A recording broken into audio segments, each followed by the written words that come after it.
قلتله انا خايفة حد يشوفنا او جوزي يعرف حاجة.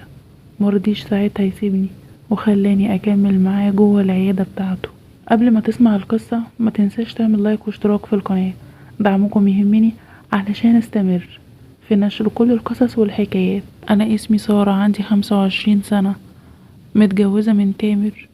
اتجوزت انا وتامر بقالنا سنتين ومش معانا اولاد، عايشين في شقة بالايجار في الهرم. تامر جوزي بيشتغل مهندس في مصنع بلاستيك، وانا بشتغل سكرتيرة في شركة عقارات. حياتنا كانت روتينية جدا، يومنا ما كانش بيتغير. بنصحى الصبح نروح شغلنا ونرجع ناكل نتفرج على التلفزيون شوية وبعد كده ننام. وفي الأجازات كنا بنروح لأهلنا وبنخرج مع زمايلنا وكنا مبسوطين. بس الحياة كانت بتمشي من غير ما نحس، لحد ما في يوم من الأيام لقيت تامر راجع من الشغل فرحان قوي. فبسأله انت مالك، ايه اللي بسطك قوي كده؟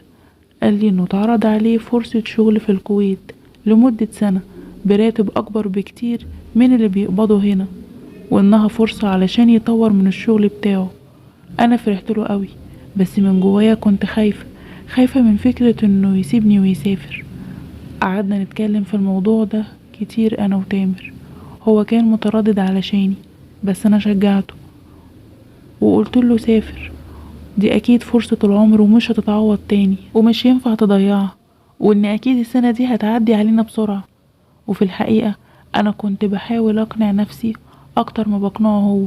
الاسابيع اللي قبل السفر عدت بسرعة، كنا مشغولين في تجهيز الاوراق بتاعته وترتيب كل حاجة، ما حسيناش بنفسنا. وفجأة لقينا يوم السفر جه وكنا واقفين انا وهو في المطار، حضرنا بعض جامد، وانا حاولت ان انا اخبي دموعي لاني ما كنتش قادرة. تامر بعدها وعدني انه هيتصل بيا كل يوم يكلمني ويطمن عليا، وانه هيحاول ينزل اجازة كل كام شهر.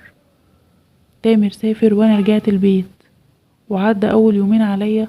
ساعتها حسيت بفراغ رهيب، الشقة كانت هادية جدا، حسيت اني في سجن. نمت اليوم ده وانا بعيط، وحسيت ان السنة هتبقى طويلة قوي عليا.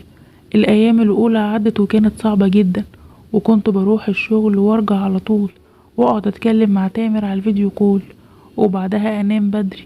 وفي الاجازة كنت بروح لماما او بروح لاخواتي. حاولت اشغل نفسي بالشغل وبالبيت، بس برضو كنت حاسة بالوحدة. بعد شهر لقيت صاحبتي بسمة بتكلمني وقالت لي انها مشتركة في نادي حلو قريب من البيت عندها، وانهم كمان عاملين عرض حلو للاشتراك. بس انا رفضت في الاول لان انا ما كنتش حابة اعمل اي حاجة بصراحة، لاني كنت مخنوقة. بس هي قاعدة تضغط عليا وقالت لي انها محتاجة تطلعني من الجو اللي انا فيه. المهم وافقت، وده كان اول تغير يحصل لي في حياتي. اول ما روحت النادي حسيت براحة نفسية ما حسيتهاش قبل كده. المكان كان جميل قوي ومليان ناس من كل الاعمار. اشتركت في حاجة اسمها زومبا ويوجا، وكنت بروح مرتين في الاسبوع، وبدأت اتحسن نفسيا وجسديا. وفي النادي اتعرفت على ناس كتيرة قوي، منهم داليا. داليا دي ست في الاربعينات، مطلقة وعندها بنت في الجامعة. شخصيتها كانت حلوة قوي وكانت مرحة وقوية في نفس الوقت. بقينا صحاب وقريبين من بعض جدا انا وهي.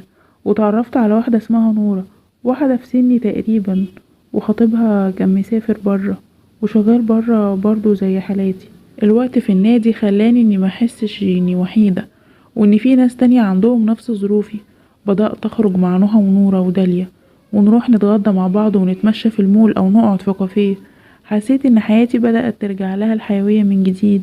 وفي نفس الوقت علاقتي بتامر كانت بتتغير. كنا لسه بنتكلم كل يوم، بس المكالمات بقت اقصر من الاول. هو كان دايما مشغول او تعبان، وانا كمان كنت ببقى عايزة اخرج او اعمل حاجة. بدأنا نكتفي انا وتامر بالمكالمات بس او رسائل واتساب. وبعد 4 شهور من سفر تامر، داليا عزمتني على حفلة عيد ميلاد صاحبتها. في الاول انا رفضت لاني مش متعودة ان انا اروح الحفلات يعني والكلام ده، بس هي صممت وقعدت تلح عليا ان انا اروح الحفلة لحد ما انا في الاخر وافقت.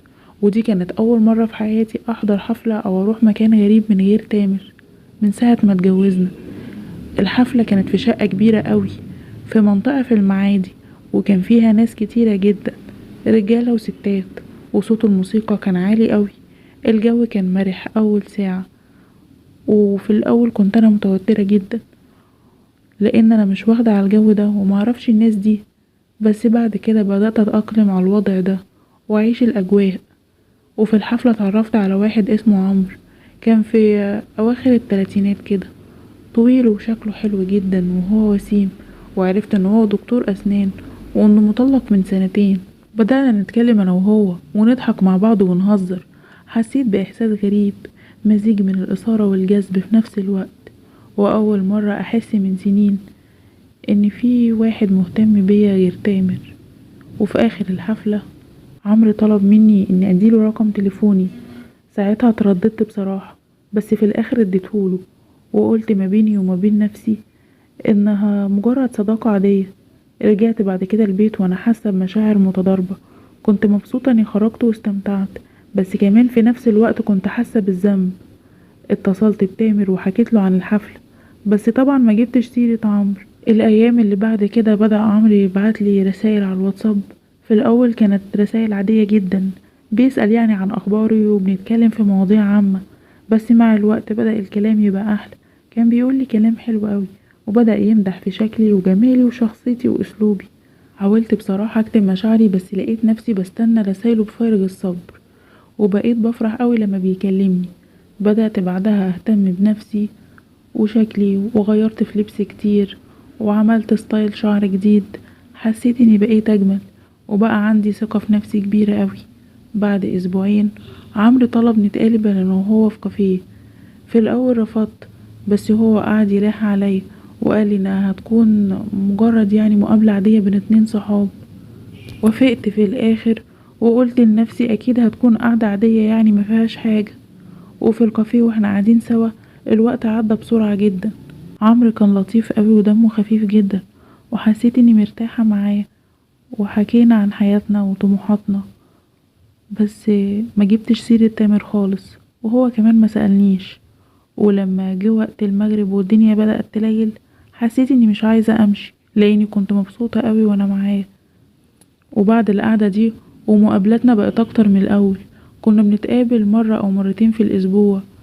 في كل مرة كنت بقول لنفسي انها هتبقى خلاص اخر مرة، بس كنت بلاقي نفسي بوافق على المقابلة اللي بعدها. وفي نفس الوقت علاقتي بتامر كانت بتقل ومكالماتنا بقت اقل واقصر. كنت دايما بلاقي اعذار عشان ما كلمهوش. كنت بحس بالذنب من ناحية تامر، بس في نفس الوقت ما كنتش قادرة اوقف نفسي. وبعد شهرين من اول مقابلة ليا انا وعمرو، عمرو بعدها اخدني وعزمني على اكلة في مطعم على النيل. كان المكان رومانسي جدا. وبعد ما اتعشينا رحنا اتمشينا على النيل ووقفنا نبص على المية سوا وهو كان واقف جنبي. وفجأة وانا ببصله لقيته هو كمان بيبص عليا. وفجأة لقيته بيقرب مني. لقيت قلبي بيدق جامد وحسيت ان انا اتوترت قوي. فجأة لقيت شفايفي على شفايفه وبيبوسني. البوسة دي كانت نقطة تحول في حياتي. حسيت بمشاعر متناقضة جدا. حسيت بسعادة وبإثارة وبذنب وبخوف في نفس الوقت. حاولت ابعد عنه بس جسمي ما طوعنيش. سبت نفسي للحظة دي وكنت في قمة سعادتي وقتها. بعدها علاقتي بعمر اتطورت قوي. بقينا نتقابل اكتر من الاول، ومن ضمن الاماكن اللي كنا بنتقابل فيها هي عيادة الاسنان بتاعته. هو المفروض كان بيقفل الساعة 12 بالليل. انا كنت بروح على الساعة 12 الا 5 او الا 10. ولما كل الناس اللي في العيادة بيكونوا مشيوا بيروح هو قافل علينا العيادة. وبما انه مطلق ومش متجوز كنت بحس بلهفته اول ما الباب بيقفل علينا. وبصراحة اول مرة رحتله عملنا علاقة كأننا متجوزين بالظبط. ومن ساعتها وانا حسيت ان بقى في حد في حياتي عوضني عن غياب جوزي.